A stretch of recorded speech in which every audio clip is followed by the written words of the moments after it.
Welcome to Black Ink Cinema Podcast, the powerhouse, Dr. Somina Fombo, aka Mina, the founder and managing director of Black Girl Convention and co-founder of Black Wave Productions. Good Hello. afternoon, morning, evening. First of all, I just want to say, hair, fabulous. Oh, thank you. Got here for it. Absolutely amazing.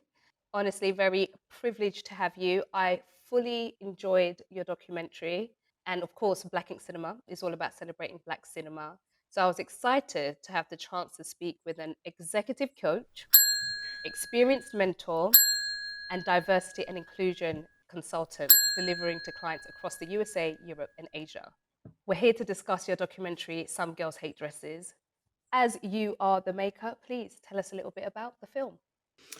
Yeah, I guess Some Girls Hate Dresses is just kind of was born out of my last film actually, which is called The Glorious Ones, which was looking Mhm, at an intergenerational conversation between queer, non-binary, black and non-binary women, um, black, African, Caribbean heritage, or or the diaspora, however people identify. mhm, And the idea was to talk to people mhm, from sort of in their 20s through to their 70s. And what I found was through talking to contributors, people sort of age 40 and above, mhm, unless your family sort of took photographs of you or videos of you, they didn't have an archive. So it really got me thinking about, mm, well, where are the images that represent us from that time? And when you sort of mm, Google or look for images or archive of black women or tomboys, I guess you might say, was what we called ourselves back then, from that demographic, pre social media, pre sort of the internet. There's a very limited archive mm, because mainstream broadcasters weren't capturing our stories.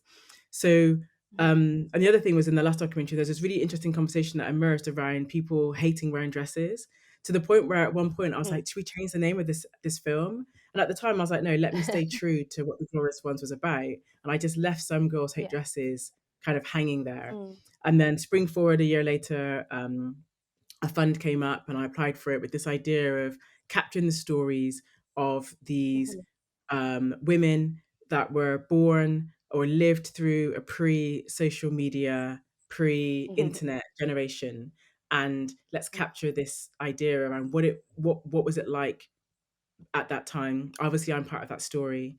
And it's mhm. obviously the focus was on this idea that back then you were a boy, you were a girl, or you were a tomboy.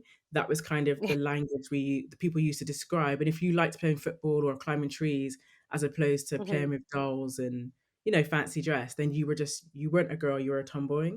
And I think Yeah. as language has changed and evolved as well over time, I just wanted to capture that snapshot. So that's kind of Mhm, where Some Girls Hate Dresses came from.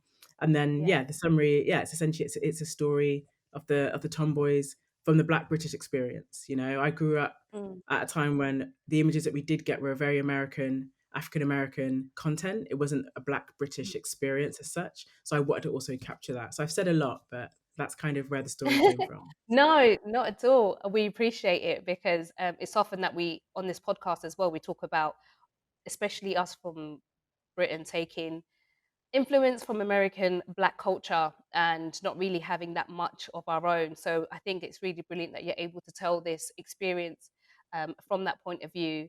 And which, funny enough for me, I was explaining to Connie that totally related to like this intersection of like, well, I don't only just play with Barbies, I actually like playing with this and playing football with the lads and all of this stuff. And you didn't really tomboy was thrown around quite a bit. Apologies now, a full disclaimer if that offends anybody. But that was a term that was a term used very much in the 90s, I would say. Um, and I think it is quite important that you're able to tell this story, especially with these amazing cast as well, like the contributors that you got to discuss their experience. Before we even get more into the wonderful documentary, where can the viewers go and watch it? So you can see it on. So it was commissioned by the Iris Prize Documentary Film Fund. I was Mhm, awarded for that, and that was commissioned by Aberystwyth University and then funded by Out TV. which is a North American broadcaster. Mhm. So in the UK, it's called Mhm. Fruit TV, FROOT, Fruit TV. You can find it on my LinkedIn at Mina Fombo. I'm sure we can add links again with this with the podcast, but also yeah, around the Mhm. world you can find it on TV. I was already sold when I saw that it was a nostalgic look at the 90s, which I think, as well as Black women, that part of our story is not really told often. So I thought that was really cool as well. So I have extremes. So one minute I can be super girly, and then next minute I can be little bit tomboyish. I love my oversized clothing, playing football with the boys, as I was saying, getting cuts and grazes, which my mum completely hated, and was furious at most of the time. As I got older, I started experimenting more with my hair by shaving the sides off, coloring it crazy colors, as my mum would say, blue, purples, and all of that good stuff. I'll insert the hair pictures. I realized in the 90s. So I feel like you having that gave you some sort of like stereotype as well. Like when I would have my colored hair, people would have a perception of me, or shave my hair, people would have a perception of me. Did you ever do anything with your style or play a sport that your parents didn't want you to do or didn't feel that you should do? I feel like it's interesting. I grew up with 5 older brothers. My sister is the oldest. Oh There's wow. 5 boys above me, then I'm the youngest. And so, Hmm. like, for me, like, I was quite happy to have my brothers hand-me-downs. Do you know what I mean? Like, Oh, in that nice. culture. I don't know if people still do that these days because clothes are much cheaper now than maybe ever before. But back in the day, you'd get hand-me-downs, and I'd happily wear like Absolutely. an oversized, t-shirt that one of my brothers had, or oversized Bermuda shorts. Do you know what I mean? 80s, 90s, Mm, all that fashion, shell mhm. suits. Do you know what I mean? All that kind of, old school, that Yeah. gear from that time. Um, and that's kind of what I wore. And I think for me, I just remember a very distinct shift from primary school age, so up to the age of 11, and then you go to secondary school or high school from the age of 11 up to sort of 16. And I remember this Mhm. shift where primary school, I wore what clothes that would make me stereotypically, not stereotypically, but people would identify with a tomboy. So I wore more Mm, boys' clothes, or I preferred boys' clothes. Obviously, hated wearing skirts, dresses, mhm, anything like that. mhm, Shorts, tracksuit bottoms, trousers, and again, things that by today's standards might not be a big deal, but back then it was the anomaly. Like all the girls wore mhm, dresses in my school. So, but going to secondary school, the uniform meant that girls, you had to kind of wear, certain girls' clothes, or PE, you had to mhm, wear a netball skirt for PE, whereas in primary school, you could just wear shorts. So I remember mhm, for me, it wasn't so much that my family didn't let me wear what I wanted. It was more mhm, that it was like, oh, she's a tomboy, mhm. Oh, it's almost like the justification as to why she looks like that. Do you know what I mean? It's like, oh yeah, she's a tomboy, and people go, oh yeah, Yeah. yeah, of course she is. But then you get to secondary school, and you can't really Yeah. get away with it as much. It's almost like, Mm, we talk about this in the film, but like, you go through puberty and your body starts to mm, change, and you kind of have to start to wear things that are much more associated with girls' clothes. And mm, so that was more, so for me, it's more a cultural expectation that I mm. felt the pressure of, and then a Yeah. uniform that made me have to change my style a little bit. It wasn't, my Mhm, family didn't really, my family didn't really worry so much. Like my mum would try to like make me wear certain things, but mhm, like she knew I hated it. But obviously a formal gathering or event, I'd obviously have to, like a wedding or whatever. But outside of yeah. that, she just used to just let me get on with it because I think she just thought she'll grow out of it. When did you feel like the pressure came off to kind of rise to those expectations? You know what? It came for me, I Mm, definitely went through, and again, the film is great in terms of as a director, but also as a storyteller. It was very mm. like a really healing sort of journey, going Oh, through good. talking to the contributors and hearing all of their stories. And why I want to Yeah. showcase it is because you kind of feel like you're living in isolation. So I've talked a lot about Mm, pre-social media, pre-internet. Your world was very small back in the 80s, 90s. You knew mhm, your school, people on your street, maybe some extended family. So you didn't mm, know that someone in the same city or the other side of the city was going through what you were going through. So you feel like it's just mm, you that's going through this mm. experience. So for me, like you kind of then think, okay, yeah, it is just me wanting to wear trousers. I probably Yeah. should, try to do makeup. I went through a Mm, phase of doing nails and like obviously tried makeup and all of those things. And then it wasn't until I got to, I went for a phase of wearing heels when I used to go out, which I always hated. I always rejected it, but that's what you wore if you went Yeah. out. So I did. Mm. And then for me, it's playing rugby. I started playing rugby when I was in my early 20s. And I Mm. can remember like finishing the game and everyone was getting ready to go out and people were just wearing like, you had to wear a shirt after the uniform after rugby was like a shirt, a tie, Mm. which wasn't traditionally what women wore. And then Mm. you just go out wearing trainers. And I was just like, oh my God, these are my people. Like You found your I tribe. could literally go out in jeans and trainers. And Yeah. again, for people that weren't around at that time, that sort of Mm. pre-noughties, you know, Mm. there are so many places you couldn't go if you were wearing trainers. It'd be Yes. like you'd get turned away from the club or you get turned away from bars because you were wearing trainers. Whereas obviously trainers now is like a massive multi-billion pound industry. But in the Mm. 80s, 90s, it was growing and it wasn't Mm. something you'd wear. You wouldn't wear a £500 pair of trainers out. You Yeah. because you still wouldn't get into the club. Whereas now it's Mhm. like trainers have a different place in our society. So yeah, 20. I really hope that some girls hate dresses when people see it, especially people that Mm. were around at that time, and then people that weren't around at that time, just to really Mm. understand the real nuance of how brave the contributors were to kind of Absolutely. go against the grain and do you know what, be like, yeah, I'm going to shave my hair, and what Yeah. that meant at that time because it was an act of rebellion essentially. Mm. Which I adore. Here for it. Mm. And I think also I always say like growing up in the 90s made you so much. I don't know, there's a strength because there's a lot that we had to go through, you went through in the 90s or whenever as a millennial. And that I think so much has changed. And even listening to your wonderful contributors speak about the label tomboy, and it didn't occur to me to like that anyone would be insulted or would even find it offensive because when I saw tomboys, I thought they were like super cool. My big sister was a super tomboy, and so I followed her in everything that she did, and that's who I wanted to aspire to be. So it didn't occur to me that anyone would find it offensive or would see it in a negative way. I always thought it was like super cool. How did you feel about the label tomboy? It's a funny one because there's part retrospective thinking, and then there's your thinking at that time. I think at that Mm, time, I was happy to be a tomboy because I didn't want to be a girl. Like, I didn't want to be associated with what the girls in my school did. I wasn't really into mm, skipping or playing hopscotch. Do you know what I mean? I wasn't like, I wasn't into that. I was into WWF wrestling. Do you know what I mean? And like WCW wrestling and like pretending to be Sting or Hulk yeah. Hogan or, I was into football. I played with cars, not dolls. Mm, Do you know what I mean? Like we built tree houses.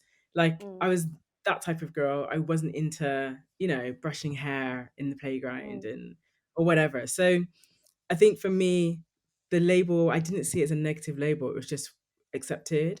But I think as you mm. get older and you look back, you think, God, it's so toxic to Yes. think that, you know, adult it's not that you labeled yourself a tomboy, it's predominantly Right. adults around you labeled you a tomboy. And actually I wasn't Mm, trying to be different. I just yeah. was doing things that I enjoyed doing. And I think what comes through in the film, again with the contributors, is everybody talks about the fact that they knew who they were, I guess, Mm, and society around you is what makes you then question whether or mhm. not you are okay to be yourself. Yeah. And people, as people watch the film, you'll hear the journeys that people go on, Yeah. and what those conclusions are. And I'm not going to give them away. But for Mm, me personally, I think, yeah, retrospectively, I'm just like, yeah, like I don't feel negatively towards the word, and yeah. I didn't at the time. It's Mm, more thinking about it as like an adult, thinking, God, it's so. Why do we label, young yeah. people? Why do we need to label? Why Yeah. can't you just, you know? And again, in a world where, like I said, in my school, I was the only girl that played football. Do you know what I mean? Mm, Like it was me and all the boys playing football, and no one else played. And now, obviously, football is a career for women. Do you know what I mean? And you can yeah. make have a career from it. Yeah. It's a aspiration. Back when I Mm, was younger, it wasn't a career. So it yeah. was such a freak thing that I was doing. But I was just Mm. like, I'm just playing football because I like it. Like whatever.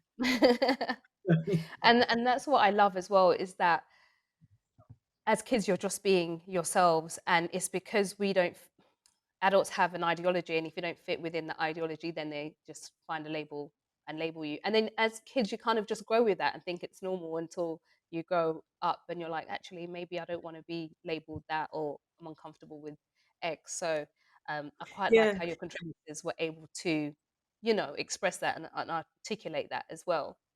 Yeah, and I think there's something to be said for, you as you 20-year-old Mina would have a different perspective than 30-year-old Mina and me now and Mm, so on. I think there's something to be said around you realize as you go through life that people to like to judge based on their own expectations or mm, limitations. And mhm, so I can appreciate that like my Nigerian, mum is like trying to make you be how society wants you to be so that you'll succeed in life. And maybe mm, there's a fear that mhm, comes with your child not fitting in. mm, And also as a black woman, knowing the other layers that you're going to have to go through throughout mhm, life and trying to mhm, protect your child from that. And then mhm, I'm sure other parents of other demographics have their own reasons as well, like similar reasons. And so mm, I can appreciate why, like, as a parent, they'd be like, "Oh no, no, I don't want my child to sort of do this or do that, or feel a certain type of way, or be a bit mm, wary of it." But then I think the opposite of that, and I'm not a parent, but like I would say to parents is that like it's not to underestimate the mind of a child. Do you know what I mean? And not to estimate the resilience of an individual. And whilst mm, that fear might be projected from them, that child or that person may be a stronger person, mhm. or Yeah. maybe more comfortable to come through whatever other challenges life might throw at them for being different, whether that's a tomboy or being, whatever that might be today, or just being different in Mm, general for another mm, reason. yeah. And I think there's something about that needs to be said about that. Absolutely. It's their insecurities and also being worried that they don't want to make life hard for you, um, when they look and reflect on themselves of what was difficult. So they're like, we want to make life as easy as possible for our children, I would think. So this is Mhm. the easier path that I think will work for them. And so it's always interesting. Do you have a lot of the documentary, Some Girls Hate Dresses, is based about your contributors' childhood, primary, especially its primary school years and secondary school years? Do you have a fond memory of primary school that you feel shaped who you are? A fond I don't know. The first thing that came to my mind, I don't know if it shaped who I am, but I'd say that Mm, it is like is a really good representative of mhm, that time. And for me, mm. it was the Royal Rumble. And again, if Okay. you watched Yes, yes.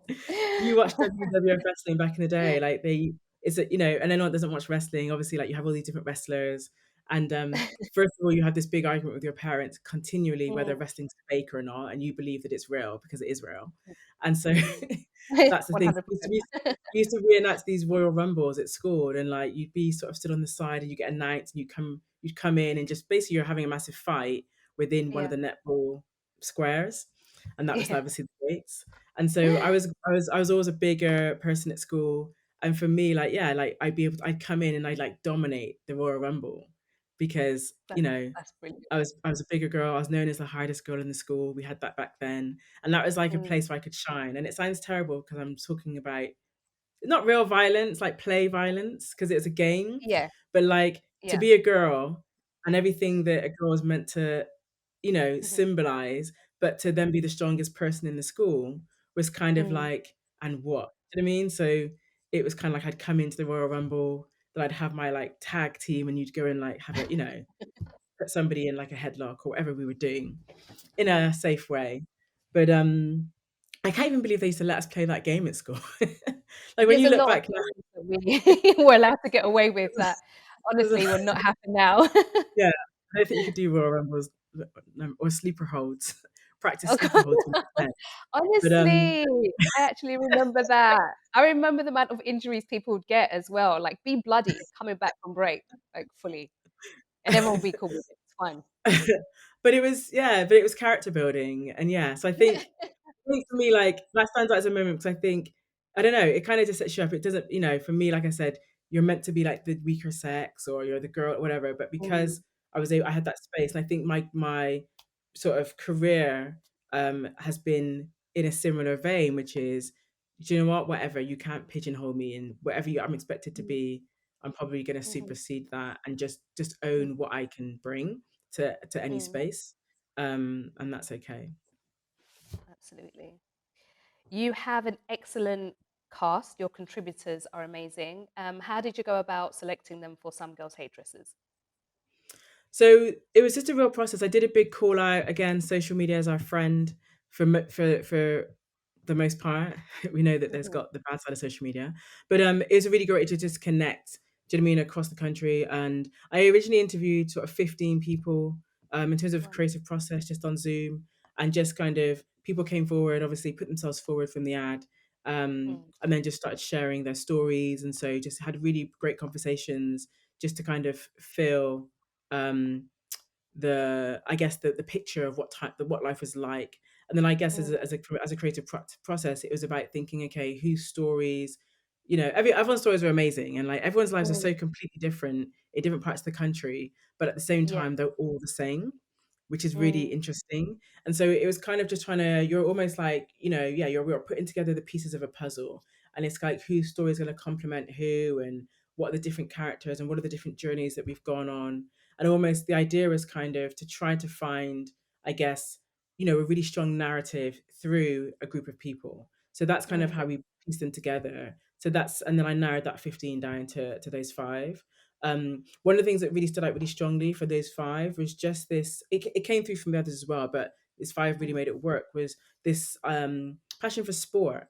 And I've mentioned Yeah. before about how, playing sport, again, all the contributors talk a lot about sport. And I think what I Mm, really wanted to try and capture within the film, and just within that time for people again who weren't there, or to reflect back, was that sport was a way for tomboys to shine. So building on mm, this WWF Royal Rumble, it was like my physicality was a strength in that game, and that was mm, what made me great at that game. And I think, a lot of the, people that came forward as tomboys or were tomboys, um, were great athletes. Do you know what I mean? And at that mm, time, it's different now because sport evolves and more women do sport than ever before, and so on. But like, mm. I'll see people playing sport now, and people have got their nails done and eyelashes and hair, which is a great look. Like, if I'm going out, I'm Yeah. going to do that. But back in the Yeah. day, like, you could go and play in the sport for women. I think was a place where there wasn't an expectation or necessarily the desire to want to get your nails done and have your hair done and put your makeup on to run around a Mm, field and get muddy. So I think yeah. sport had a really safe sport was a really safe space for Mm, either queer or questioning or tomboys or anybody in that spectrum to kind of just mm, go and be away from this idea that you've got to look pretty all the mhm, time. And mm, I love the fact that sport now represents a diversity of women, where you've got people that are just rocking up in their as their authentic self, whether that yeah. is wearing nails or not wearing nails. It's a space Mhm, for so many more women, and mhm, non-binary, people to go into. But back then, it mm, was like a safe space. You could just go and wear shorts and not have your hair done and play, mm, and that mm, really, I think, enabled people to come into their own without mm, looking pretty all the time. mm. Which I think is really important. Yeah, Um, and so I a think few of that commonality between their stories was another mm, reason how I got those contributors together, because it was a really it was a significant part, I think, of the tomboy's journey. yeah, definitely. Um, a part of some of your contributors speak about bullying, being bullied at school, and struggling with their identity. Did you ever experience any of that, or struggling with your identity as well? I think for me, it wasn't so much that I struggled with my identity. I felt very confident in who I was. It was Mm, more the fact that I I knew that I couldn't do the things that I wanted to do because it mhm, wasn't culturally acceptable. So mm, I would very distinctly remember going to secondary school, and in my primary school, like, everyone knew me. I played with all mm, the boys were my friends. It was normal. I played football, mm. whatever, do all that. That was my idea. I went to a different school out of town compared to my friends. So when I got there, those boys didn't know me. And I can remember walking Right. into the class on the first day of year seven, and it was like two tables with all the boys sat, and then there's like two tables where all the girls were sat. Mm. Like, I remember standing there, and I went to walk to the boys' table, and they all sort of looked at me like, "What you doing?" kind of thing. I remember thinking, and then I just kind of turned and I went and sat on the girls' table because Oh. I felt that's where I should sit. Mm, And it was a massive thing because that's where I sat for the next 5 years of secondary school, was on the girls' of table. course. And Mm, that was where my, like, the relationship that I had with my male or boyfriends at school, I didn't mm. have that then until adulthood, because Oh, wow. that's everyone is very split. PE gets split into girls versus and boys are separate. Mm, And now I understand why that can happen and you can excel. But for me, I was so used to it. So I had to learn how to be a girl. mm. I had to Yeah, like learn how to assimilate into what girls did. So the boys were yeah. all playing football at break, and like me and my friends were like in the toilets, and the girls were doing their hair. And I was just like Mm. bored, like, oh, just write on the walls. Do you know what I mean? Because I Yeah, wasn't doing my hair or makeup. Like, my hair is in absolutely. Cambridge. Like, I went to a white school. Yeah.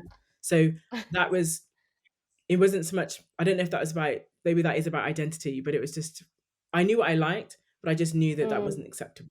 So I thought, well, let me just try to grow up, be a mm. girl, hang out with girls. But I also remember being bored. Yeah.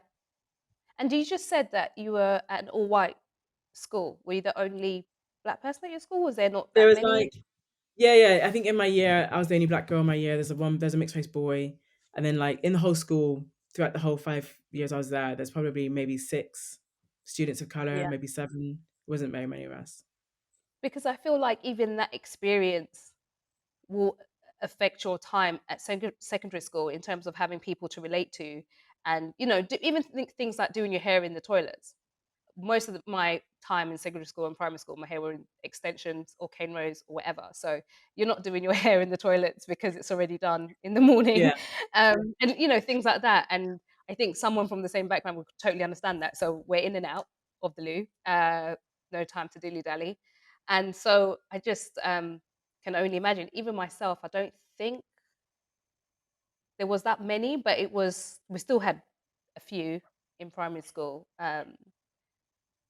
And yeah, so it can really affect how you relate to people, and especially when you see another culture and how what they do as well, and what they seem as normal as well, and you're like, okay, maybe that's what I need to be doing to kind of fit in and um, be girly, or whatever it might be, even though you don't understand it, but you're just like, okay, cool, because that my school was predominantly Asian, and then it was probably black, and then white, or a mixture of everything else. But yeah, so it was quite interesting to see that. I think what I really wanted to capture as well was like this idea of the black experience outside of London. So, Mm, the contributors, I think one of the contributors is from like outskirts of London, but everybody else is from Wales, Manchester, mm, Gloucester, but like outside, and like there's this like,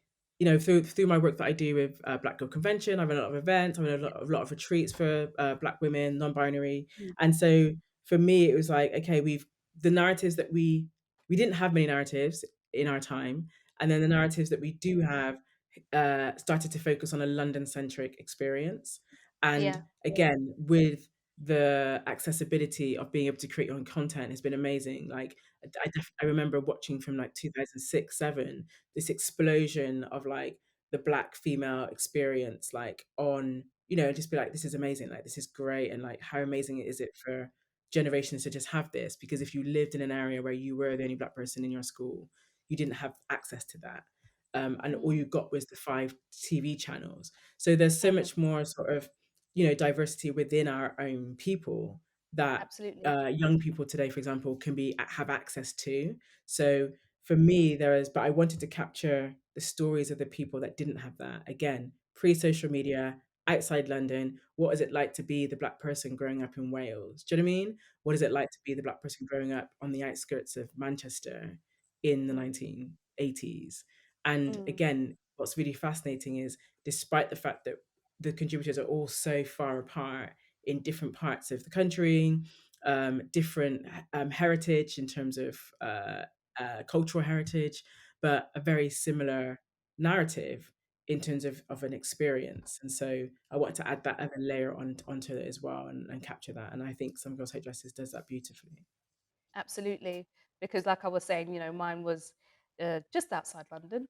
But yeah, again, just hearing their stories, which are all relatable, was really nice to kind of see as well. Um, I have so many favorite lines in the, the documentary. Do you have a favorite line before I say a few of mine? Uh, there is a favorite line, but I'm not going to say it because it's in the opening, so I'm not going to say that one. People Okay, have to it's go and watch probably the that same one. one that I was thinking Oh, of, is so I it? won't say that one either. Oh, Yeah, yeah, I won't spoil that one. That's a great, but it's in the opening scene. It's really yeah, powerful, and that's love just it. David on the day we filmed it. I was like, oh wow, like this is so deep. Um, but favorite lines. Oh yeah, I'll have to come back to you. Favorite line. They just there's the thing is for me, like it's almost like I forget what's in the actual film because everybody's interviews were like an hour. That I'd interview Yeah, for an hour, and cool. like when they Mm, always say that it's like I was talking to an old mentor of mine actually, and she once said to me like sometimes the art of storytelling can take away from storytelling, and so when you have cool. so much you believe to be rich content that Yeah, the world needs to hear, and then you have to shave all of that down into a 25-minute film, you are you lose you feel like you're losing so much context and, like, yes, richness, and the art of, I guess, directing and the edit is to not allow your audience to feel that yeah, they've had a whole story told. And I think that we do that, but from a creative perspective behind the scenes, I'm like, but we lost so many other amazing scenes. So the great lines I'm thinking of, so I don't even know so many things that were said. I'm like, oh, was that in the film in the end or was it not? Because you're yeah. cutting, cutting, Of you course. know? You're in edit producer mode at the Yeah, moment when you exactly, think about that. exactly. Yeah. Um, I had okay. I won't say the main one that's at the beginning, but like one of them was your contributor said being black and gay wasn't easy, and I just was like, that's such a strong statement to say, and you especially for everybody else might not think about that those two experiences. Being black is hard as it is, and then being black and gay is can be they can find it double hard. So even that statement was had me. I love a documentary that has me like questioning things and thinking about that person and putting myself in that person's shoes, which I feel like Some Girls Hate Dresses does very well. Even for me, like talking to people, what was interesting is like, you know, because language changes so much, and so some people refer to themselves as gay, obviously some people say Right, queer, some people say, some people just say they're just who they are, and I think right. there's so much more space for self-defined, non-defined use of language today, which just makes for much more richer conversations and allows people to be their authentic self. And I think even just yeah, talking to people and hearing their stories then, it was like, oh, that's interesting. That's how you refer to yourself. Like, I wonder Right, who's exactly. I wonder which generation do the generations still say that now, and is that do people relate to that or not? And I find that even that in itself was an interesting conversation we had. I think also what I really loved about the way we did the film in terms of just creative process was like, Mhm. for me, like, as a filmmaker, obviously I have Black Wave Productions, so that's a production studio that I co-founded with my business Right. partner Michael Jenkins. And from the Mhm. offset, we always wanted to obviously create a studio and have a company, as I say, and then have our sets be these diverse, inclusive spaces and represent Mhm. obviously our community. And so Yeah. just kind of, having I had somebody on set and that like as a runner, and they were just sort of like, do you know what? I've never been on a set where so many people, so many women refer to their wife, and just being in an Oh, environment, being around people that say that, I was like, wow, this is what adulthood could look like. I've not been in an yes. environment where I've met so many people that have a wife and who are also female. Mm, So I was yeah. like, "Oh, great." Like, and, we made our set for the day was obviously we had the food, music, just Mm, kinda like everyone was invited for the whole day. So just yeah. the contributors connecting with each other was something that I wanted to Mm, create off set. And then you think, "Oh, mm. I should have captured that as well," but you know what it's like. And that's beautiful as well, especially for that runner because, working in production, I know exactly how influential that image will be to them because I remember when I was coming into the industry and I was just like, you pick up certain things or you're exposed to certain things and you're like, wow, that's really cool.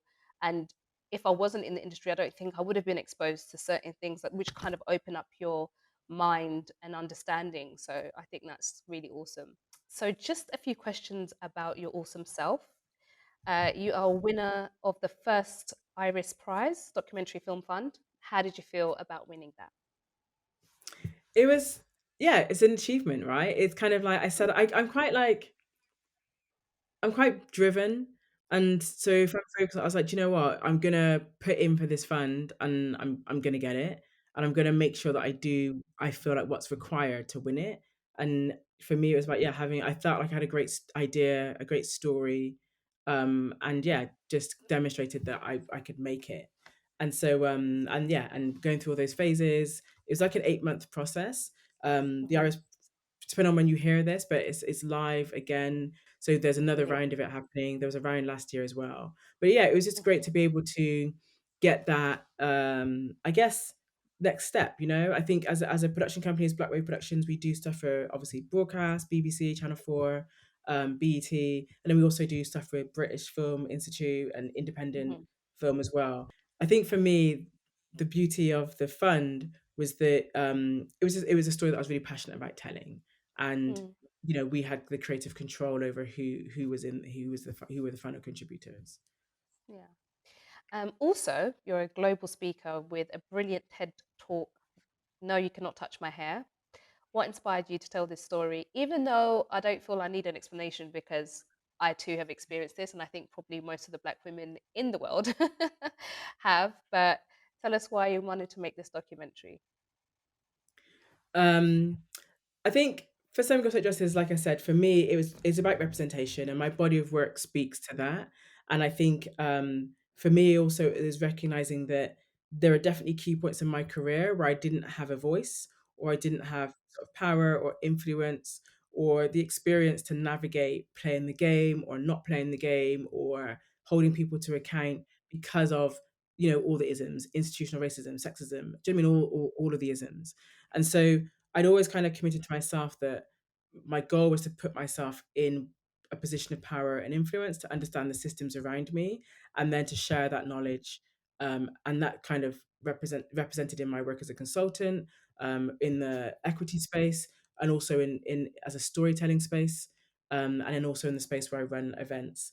And so for me, this story is just an extension of my portfolio of work, where I feel like we have been done a disservice, in capturing the stories of, Black women, capturing the stories of the LGBTQ, community, capturing the stories of an intergenerational demographic of Black women, because we didn't have access to, or were denied Mm, access in 60s, 70s, 80s. If you try to, go and get archive of, in fact, one of my films that I made, Home Carnival Queen, which was for BBC Arts, a few years back, I was trying to find some archive, and it was filmed in Nigeria, of people dancing. It was filmed. I'm not sure who it was filmed by, but the point is that archive isn't owned by the Black community. It's not owned by a Black right. archive studio. It's owned by Pathé in France, and it's great that they gave me the rights to it, but it cost a lot of money for 30 seconds, almost, a large percentage of the budget.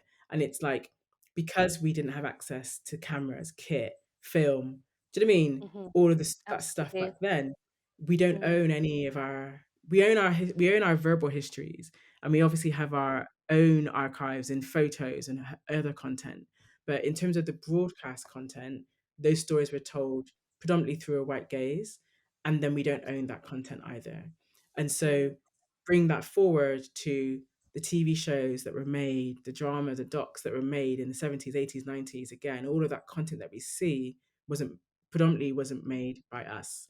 And then on top of that, we have this American influence, which I loved American shows, but again, it wasn't our stories.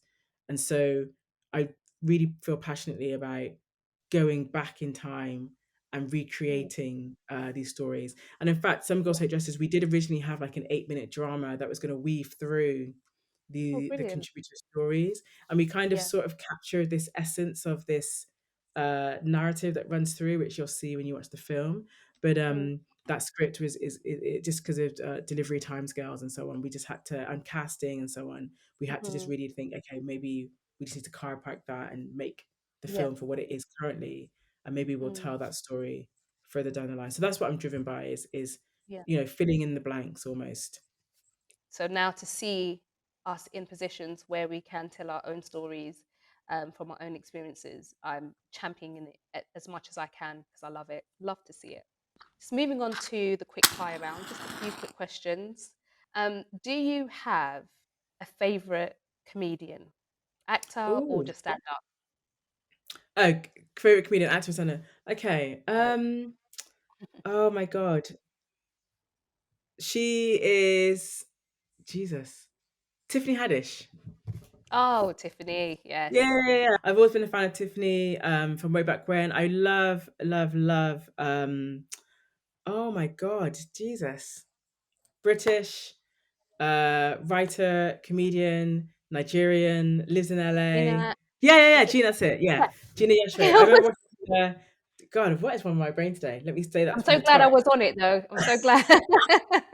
Yeah, I'm love so Gina Yashere from way back in yeah, the day. Like, I remember just going to lots of stand-ups in the UK, and like I just love the way that her career has played out as well.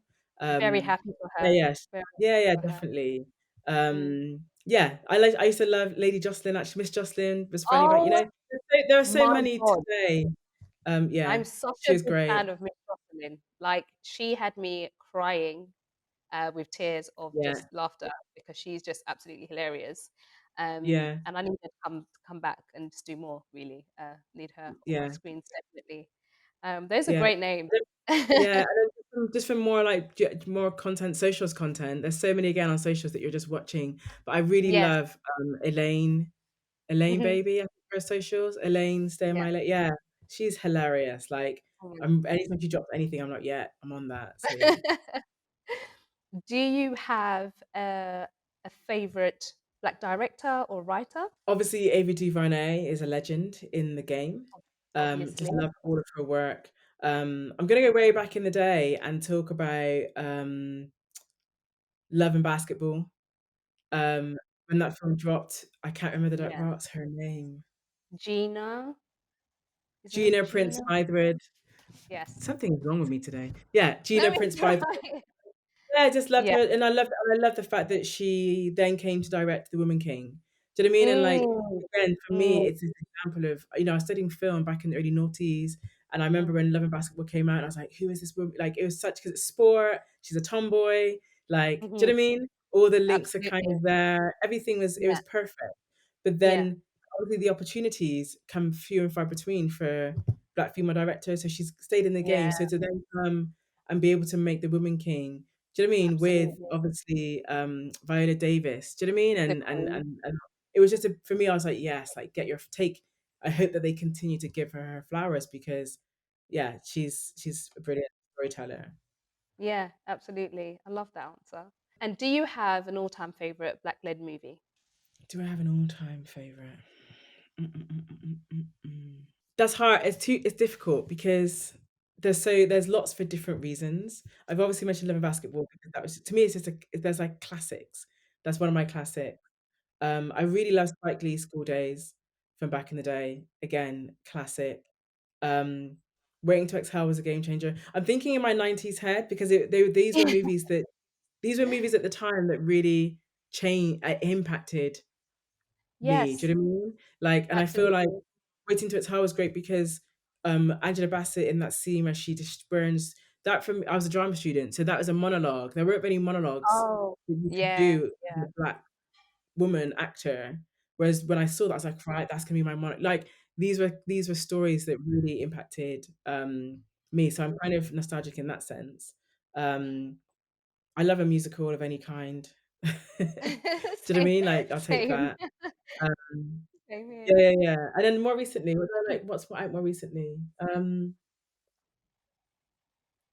Can't think, my mind. Mm, Serafina, classic yes, movie, again, yeah. like the It's original, funny, like those type of movies for me yeah. held I'm the in the same. night I for that can era. remember. Yeah, I can remember films and music clearly from the 90s. Mm. But ask me what, Mm. like, dropped 10 years ago, I'll be like, I don't know. I don't know. I don't I even know can't what I watched last night. Do you know what I mean? I'm like, what? you just So I think yeah, I watch a lot more. You watch a lot more series, you know, Yes, because you get. I exactly. want more. I'm like, just give me more. Feed me like more, more, Yeah. more. I watch a lot more It just series. merges into one Yeah, after the 90s. I kind of feel like things yeah. just merged It's very into fun. one. I watched. I tell you what, I watched recently, and I thought it was absolutely beautiful. Was Earth Mama, and Oh, I thought, yes. yeah, yeah, I thought that was such a beautiful, Oh, so it brilliant wonderful. film. I love the Mm, fact that she kind of like has used this. It's almost like you could see the, obviously the interviews. Do you know what I mean with mm. the real Yeah, contributor that then were weaved into this narrative.